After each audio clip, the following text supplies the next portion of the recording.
पोलिसांच्या हलगर्जीपणामुळे संतोष देशमुखांची हत्या झाल्याचं मुख्य फिर्यादी शिवराज देशमुखांनी म्हटलंय। शिवराज देशमुखांच्या जबाबात ही धक्कादायक बाब समोर आली। संतोष देशमुखांचं अपहरण झाल्यानंतर तातडीनं केज पोलीस स्टेशनला तक्रार देण्यासाठी गेल्याचं शिवराज देशमुखांनी आपल्या जबाबात म्हटलेलं आहे। मात्र केज पोलिसांनी 3 ते 3.5 तास आपली दखलच घेतली नाही। त्याबरोबरच फिर्यादी दमानी लिहावी लागते आणि कायदा बदललेला असल्यामुळे पुस्तक पाहून कलम लिहावे लागते असं पोलीस कर्मचारी म्हटल्याचं देखील शिवराज देशमुखांनी जबाबात नमूद केलंय। पोलीस अधिकारी राजेश पाटील, प्रशांत महाजन आणि बनसोड यांना सर्व घटना सांगूनही त्यांनी तातडीनं कोणतीही हालचाल केली नसल्याचं देखील शिवराज देशमुख यांनी आपल्या जबाबात म्हटलेलं आहे।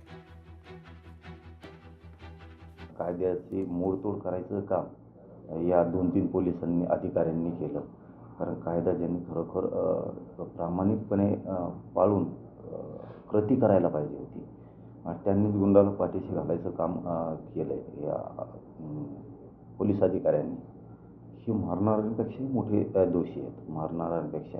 म्हणून जास्तीचे कलम यांच्यावरती लागले पाहिजेत आणि यांना सुद्धा खरंच त्याच्यावर लटकायला पाहिजे सरकारनं। आणि विशेष करून मुख्यमंत्र्यांना, गृहमंत्र्यांना सांगतो की तुम्ही मात्र पोलीस खात्याची शान जाऊ देऊ नका। असल्या अधिकाऱ्यांमुळे जर शान जाणार असली, खून होणार असली, यांच्यामुळे खूनच खरा हे अधिकाऱ्यांमुळे झालाय।